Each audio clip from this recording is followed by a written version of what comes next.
Nagbabalik po muli ang inyong lingkod at nagbabalita ng mga balitang dapat nating malaman dito sa ating bansa. Ito ang Balitang Pambansa. Atin ngang matutunghayan sa channel na ito kung ano ang nangyayari sa loob ng ating gobyerno at syempre tumutulong na rin sa ating mga mamamayan na malaman ang katotohanan dahil mayroon tayong karapatan na malaman ang tunay na nangyayari sa ating bansa. Ngunit bago natin panoorin ang balita, huwag niyo pong kakalimutan na mag-subscribe sa ating channel at pindutin ang notification bell para lagi kang maging updated sa ating mga bagong videos na ina-upload araw-araw. At sa ating mga solid viewers naman dyan ay maraming salamat naman po sa walang sawang pagsuporta. At syempre, huwag din pong kakalimutan mag-iwan ng like at i-share ang ating mga videos. At kung mayroon ka naman pang opinion, ang ating comment section ay bukas para sa inyong mga hinaing. Ito na nga mga kaibigan, ating panoorin ang buong video. Salamat po muli and God bless!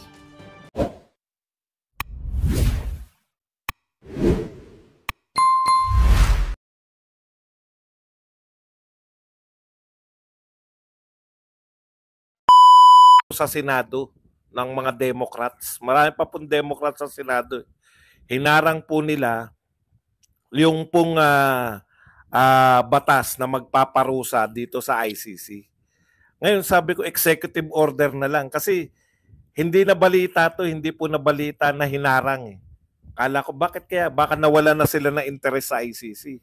Kasi ang dami ng issue sa Amerika eh. Ngayon po, hinihintay pala regalo pala to.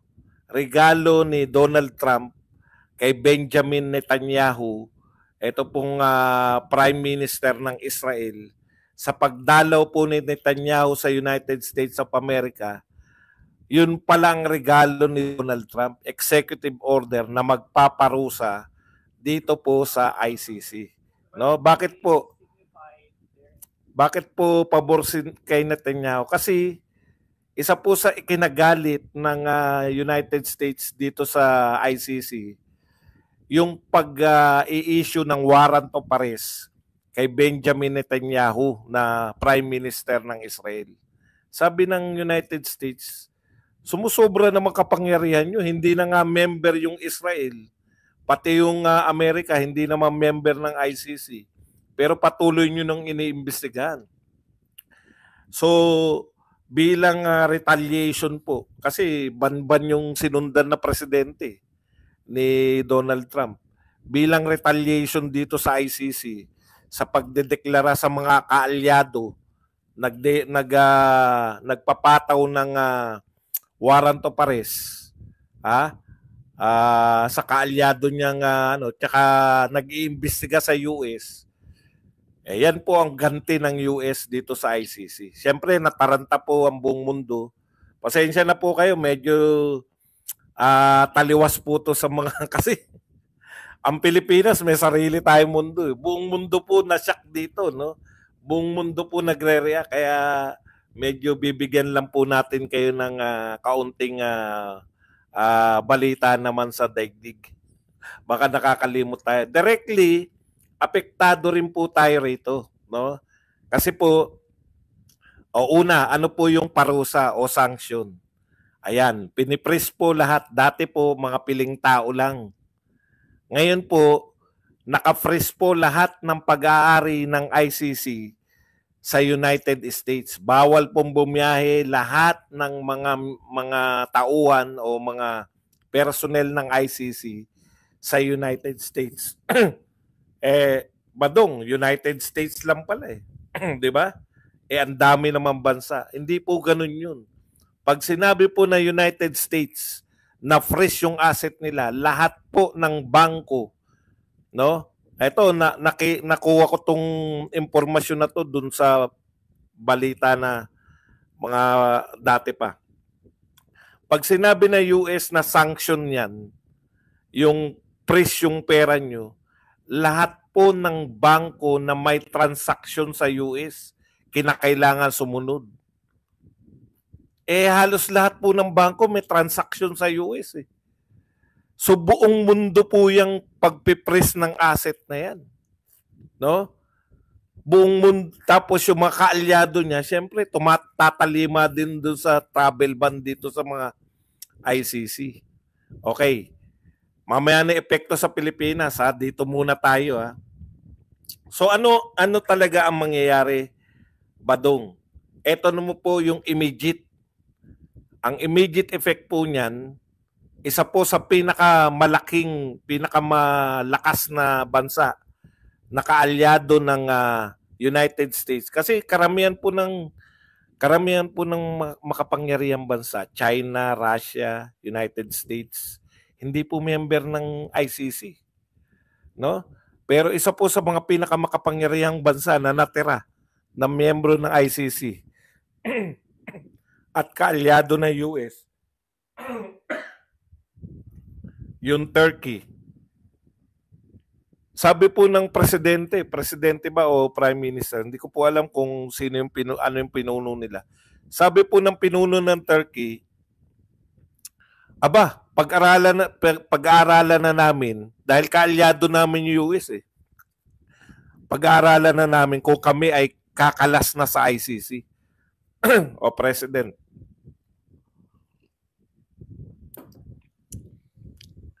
Presidente po ng Turkey nagsabi, pag-aaralan na nila kung susunod na silang bumakla sa ICC. Yun po yung epekto ng sanction na ito. Hindi po basta-basta, no? Yung sanction na to ng US. Paano po ito makaka-apekto sa Pilipinas? Kasama po sa bibigyan po ng parusa ni Donald Trump, hindi na po makakapag-travel sa Amerika. Yun pong mga nakikipagtulungan sa investigasyon ng ICC, no? Kaya kayo yung mga tuwan-tuwa na nagbibigay tulong sa ICC, ihanda nyo na yung sarili nyo na maban kayo sa USA. O yan po. Sumulat po kayo kay Donald Trump. Sabihin nyo, ito yung mga taong nakikipagtulungan sa ICC. Sino-sino yung mga yan? Yan sila Laila de Lima, sila Trillanes, lahat po ng mga Pilipinong nakikipagtulungan sa ICC. I-submit nyo po. Mahihilig pa naman pumunta ng Amerika yung mga karamihan dyan. I-submit nyo po kay Donald Trump yung mga pangalan ng mga yan na masanction din yung mga yan at hindi na makapag-travel sa Amerika. Tuwan-tuwa ako. Yung mga pinagmamalaki po yung ICC, alam nyo po ang problema ng ICC. Ang presidente pala ng ICC ngayon ay isang Hapon. No? Sabi ng ICC president, putya, delikado yung operation namin dahil fresh yung mga funds. Yari kami. Yan po. Pinagmamalaki nyo na dadakip kay, may nalalaman pa kayo Interpol ha. Papadakip nyo ha. Problema po ng ICC ngayon yung operation nila. Uunahin pa ba Pilipinas? Unahin pa ba si Duterte? Sabihin pa ng ICC, ungas ba kayo? Dami na namin problema eh. Papasukin pa namin yung Pilipinas. Hindi nyo nga mapasuko yung mga Duterte diyan eh. Papapasukin nyo pa kami para kami ang lumaban sa Duterte. Utot nyo. O yun yung sabi, kinote ko lang po yung mga taga-ICC.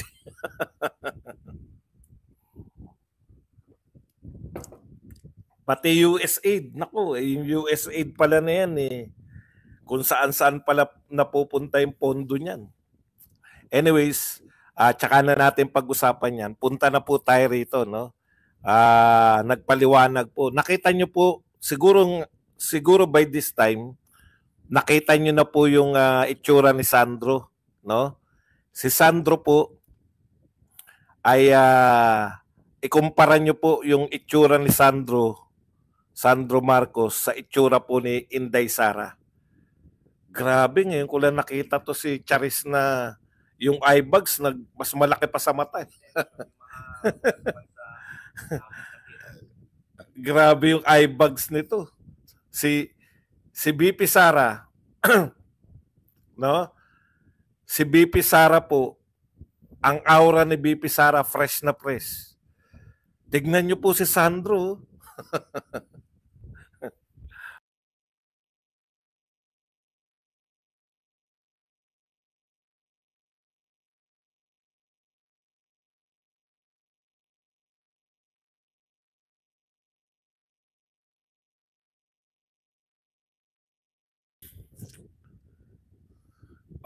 nakita niyo po itsura. Alam niyo po, ang lamang ni Sandro sa kanya mga kapatid, yung mga kapatid niya, kumpara sa kanya, gwapo eh. Kaya lang, dahil mas bata, ano pa, hindi pa masyadong pumuporma. Ang lamang niya sa kapatid niya, yung talagang laging bihis eh. Ngayon ko lang po nakita na ganyan po, lagi ko nakikita si Sandro Marcos na laging nakapostura, laging nakaayos, laging parang si Charis. Di ba? Ngayon ko lang po to nakita na ganito. Na ibang-iba po, pressure na pressure po sila. Okay. Ito po, first time ko nakita yung ganito itsura ni Sandro Marcos. Ikalawa, yung pagpapaliwanag niya po, ang revelasyon po rito, kinonsulta niya yung ama niya. So yung pasya niya na yan, may basbas po yan ng ama niya. Sa mga nagtataka po na si BBM ba ay bakit parang hindi naman ginagalang sa kanyang mga pronouncement na ayaw niya sa impeachment. Eto po, kumonsulta. Kung talagang ayaw ng presidente sa impeachment, sasabihin niya, anak, nakakahiya naman. Presidente ko ng Pilipinas.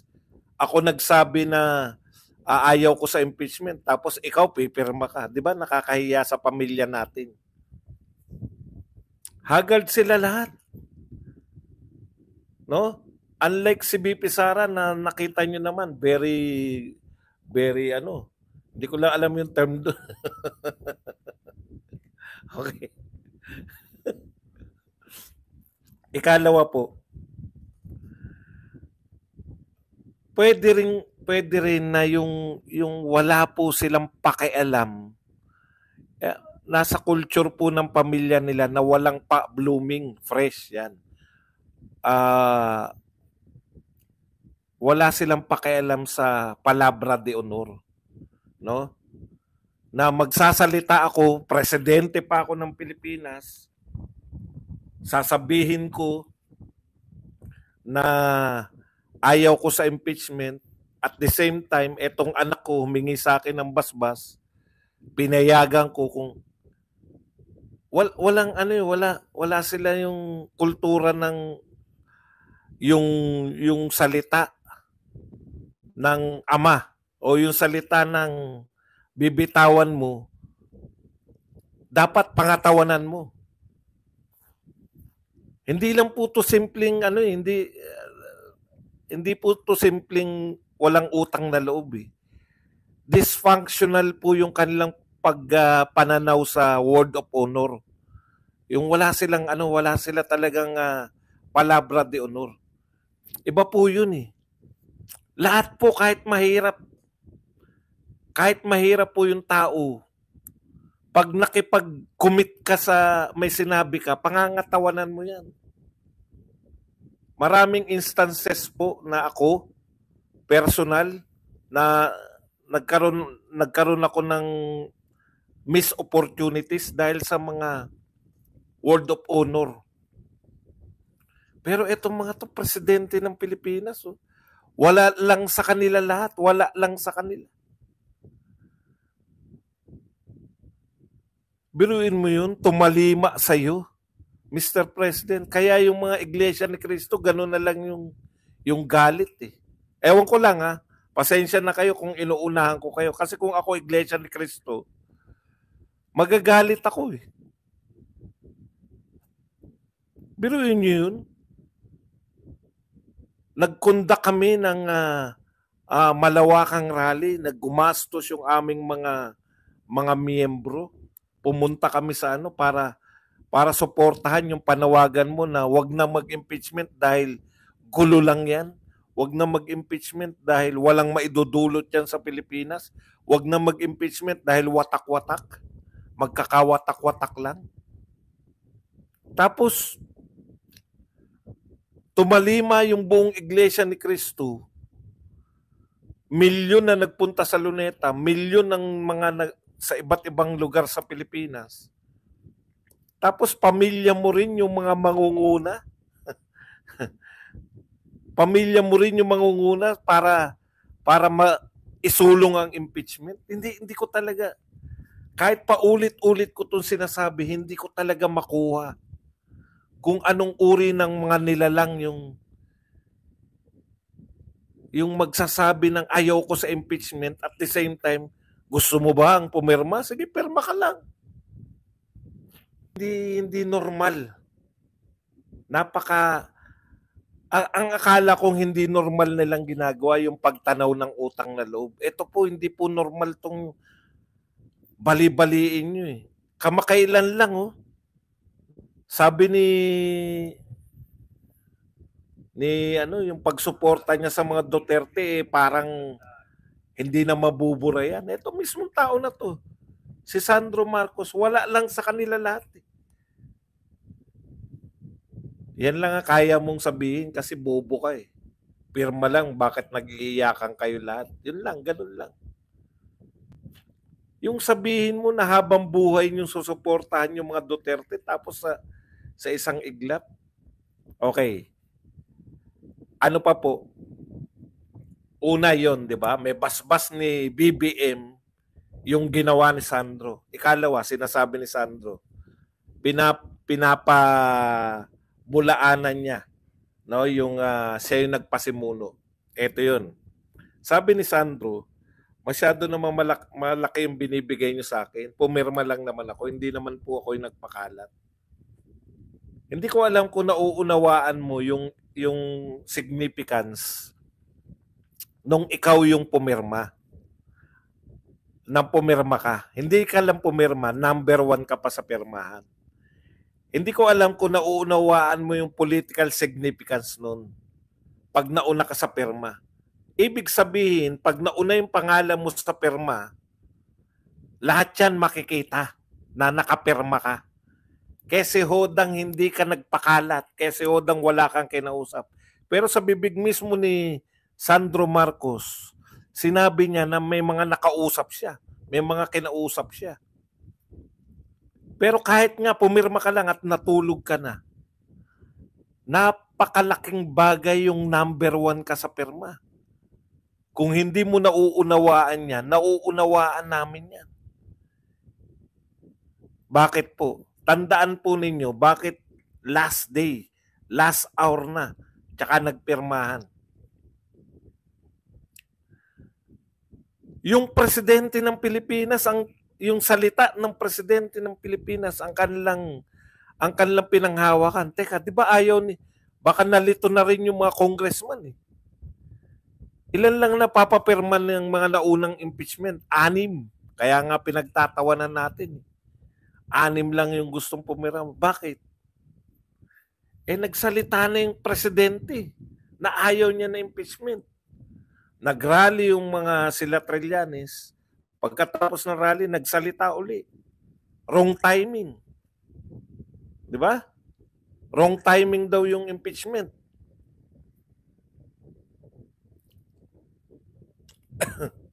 So, ibig sabihin, yung pirma mo, yun yung assurance ng mga congressman, sinalito na rin sila eh. Ano ba talaga? Sabi, yung pinsan gusto ma-impeach, etong presidente ayaw, sino susundin natin? Yung pagpirma mo na Sandro Marcos, nakita ng lahat, yun na po yun. Ang kahulugan niyan sa pangkaraniwang congressman, ito ay aprobado ng presidente. Hindi lang po yung pirma mo yung kahulugan ng number 1 ka. Kaya ka number 1 para makita ng lahat. Kung hindi mo naisip yan na ikaw number 1, nakaisip yan nung nagpapatakbo sa mga utak ninyong lahat.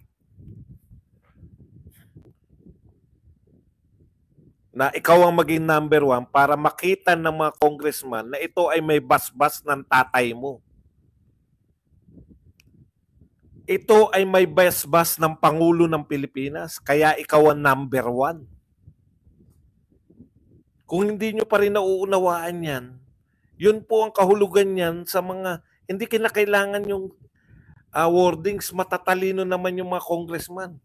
Nakita Sandro Marcos, putya, okay na pala to. Totohanan na pala to, i-impeach na pala natin. Huwag niyo sabihin nagbasa yung mga yan. Sa maikling panahon, o sige, mga super reader na kayo, kaya kayo pumirma. Meron ba nagpe-press con kaya sila pumirma dahil sa ganto-ganto? Ano po mga paliwanag nila? Pinapaliwanag nila kaya sila pumirma dahil sa pera.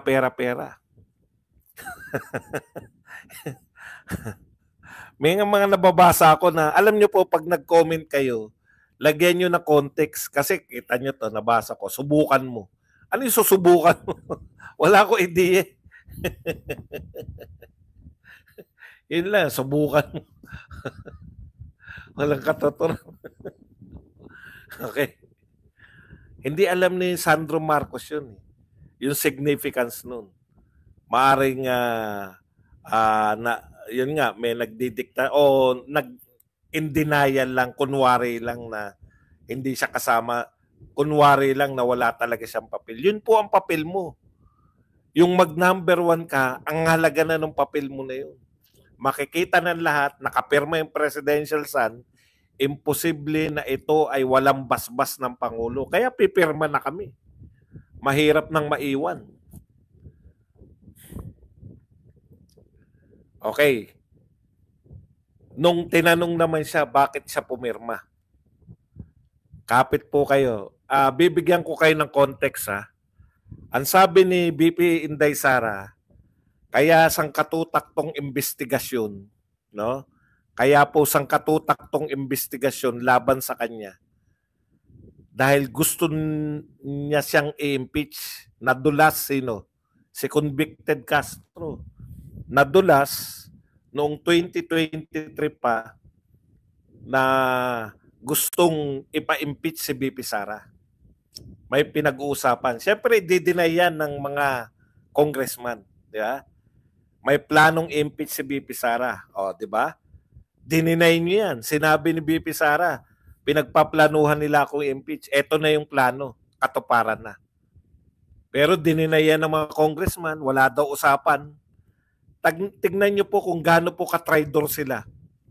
Sinabi ni BP Sara, pinagpaplanuhan ako ng congressman na i-impeach.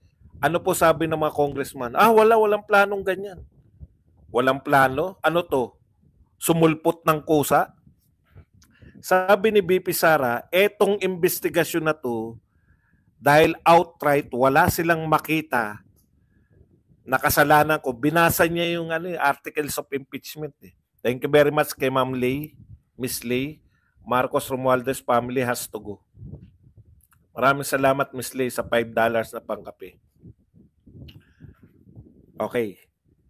Ang linaw na sinasabi ni BP Sara, kaya alam niyo po kung sino yung nagsasabi ng totoo at hindi. Sabi ni BP Sara, lahat to para sa impeachment ko.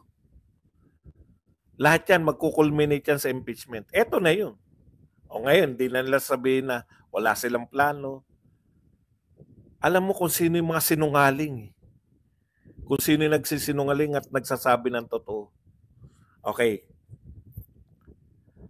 Sabi ni BP Sara, kaya kayo nag-iimbestiga para makahanap kayo ng ikakaso sa akin sa impeachment. Nung una, katulad ng mga sinasabi ng mga Duterte, palaisipan sa akin yun. Sabi ko, kahit balibalik ta rin nila yung paghukay, wala ring makikita dahil hindi ka naman nagnakaw. Wala ka naman nanakaw, hindi naman magnanakaw. Ako naniniwala talaga ako hindi magnanakaw yung mga Duterte. Thank you very much, RML SBL sa 1799 Qatar. Kahit balibalik tira nila investigasyon sa'yo, hindi ka naman magnanakaw, wala rin silang makikita na ikakaso sa'yo. O, sino sa tingin nyo mali? Si Badung. Ibig sabihin, kulang pa yung pag-iisip mo, Badung. Hindi mo na porsi itong mga sinasabi ni BP Sara. Back to ngayon tayo rito kay Charis. Nung ini-interview po to si Sandro, ano po sabi? Di ba? Ano po ang dahilan bakit kayo pumirma? Sinong hindi pipirma? Yung lolo mo, pinapahukay. Yung mga nanay at tatay ko, gustong pinagbabanta ng buhay.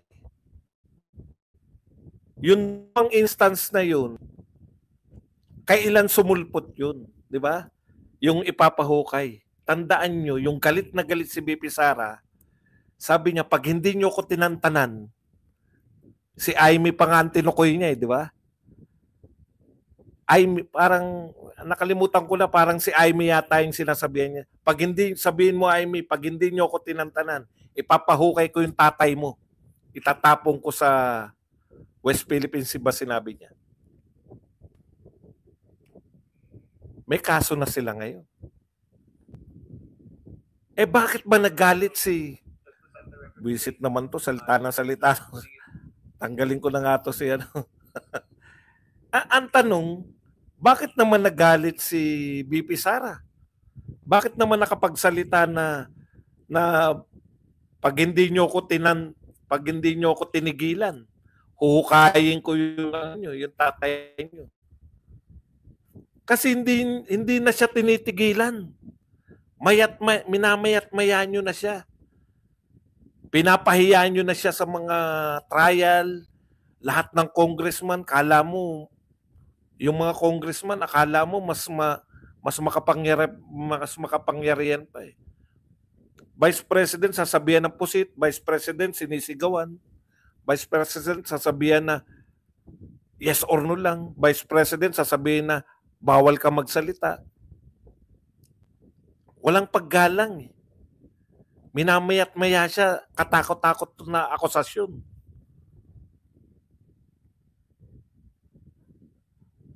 Sinong hindi magagalit?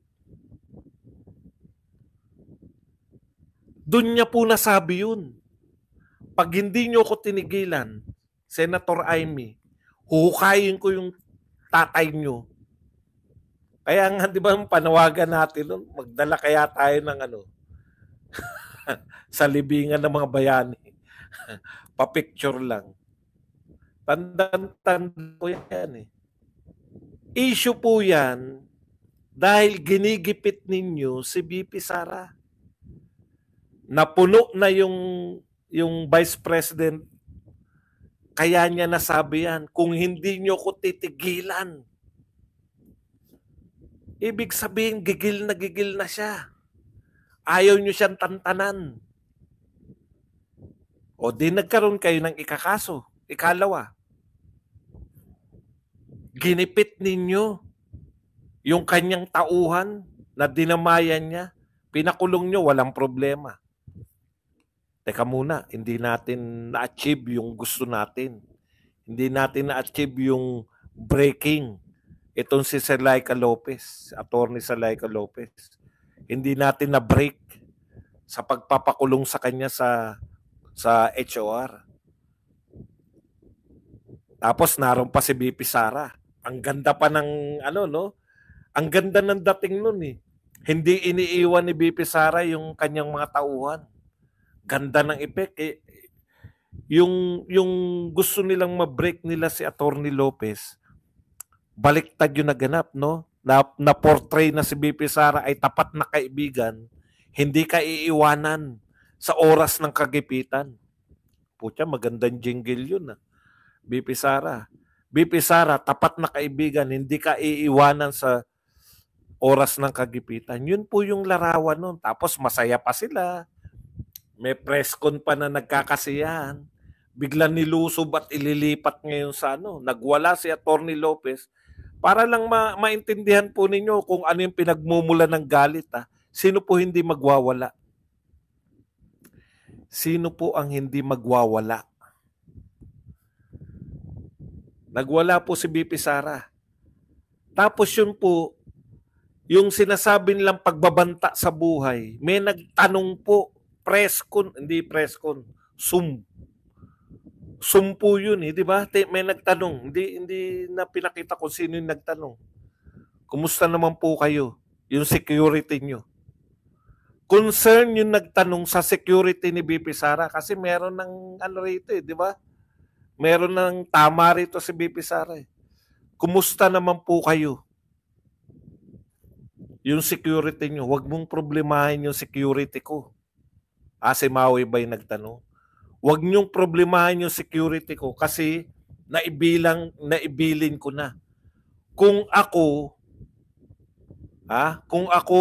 ay may gagawin sila sa akin, hindi ako matutulad kay Ninoy na walang katarungan. May pinagbilinan na ako.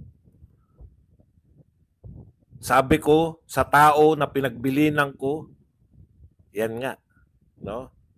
Gurgurin mo yan si BBM, si First Lady at saka si Martin. Ang tinatanong yung security niya Sinabi ni BP Sara at peace na siya. Hindi ako mamamatay katulad ni Ninoy na walang katarungan. Merong maghihiganti sa akin. Paghihiganti yun, beyond the grave. May kaso na naman sila. May kaso na naman, di ba? O yung ginawa nila, yung pangaras nila kay Michael Lopez. Natural, pag mumumurahin sila, may kaso na naman. Kaya tama po si BP Sara Ginigipit nyo siya para makasuhan. Wala na po yan Yung mga 125, wala po yan. Kasangkapan lang yan para manggigil si BP Sara. Kasangkapan lang yan para magwala, makapagsalita ng mga hindi karapat-dapat. Yung mga ginawa niya out of your action, yung reaction ni BP Sara sa panggigipit ninyo, yung reaction ni BP Sara sa pangwawalang hiya ninyo, ng pamilya ninyo, yun ngayon ng kinaso ninyo para magkaroon lang ng impeachment. Nagsimula ito, wala talaga kayong kaso. Tama si BP Sara. Wala talaga kayong kaso. Alam mo, takantaka ko sa inyo, Mother's World, no? Ako, alam ko magkakakampi tayo, no? Hindi ko maintindihan kung saan nanggagaling. Pinatatanggal po ang Vice President. Ayaw nyo kami magsalita tungkol sa impeachment? Gusto nyo balik tayo sa Vice Cam? Bakit? Ano po ang problema ninyo? Wala kayong pakialam sa Vice President? Pag-isipan nyo po. Kung yung sinusuportahan nyo ba Vice President itong pinag-uusapan natin, tinatanggal nila sa pwesto. Isisingit ninyo yung kung ano-ano na parang may kasalanan kami na hindi namin dinidiscuss yan. Kung ano yung gusto nyong i-discuss. Ano ba talaga gusto nyo? Vice Cam na lang? Bakit? Ano ba talaga punot dulo ng bakit gusto nyo Vice Cam lang ang pag-usapan? Sige nga. Ano talaga ang punot dulo niyan? Bakit Vice Cam lang gusto nyong pag-usapan? Ayaw nyo nang pag-usapan yung impeachment? Ayaw nyo pag-usapan yung ICC? Bakit? Tagapagtanggol kami ni BP Sara. Tagapagtanggol kami ng mga Duterte. Bakit kayo tuwing magbo-broadcast ako, back to focus lang tayo? Ano ba focusan? Anong focusan pinagsabi nyo?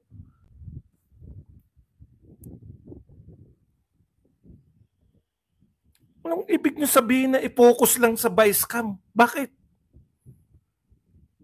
Alam nyo matalino ko Alam ko yung gusto nyong palabasin. Kaya lang, ayokong sabihin.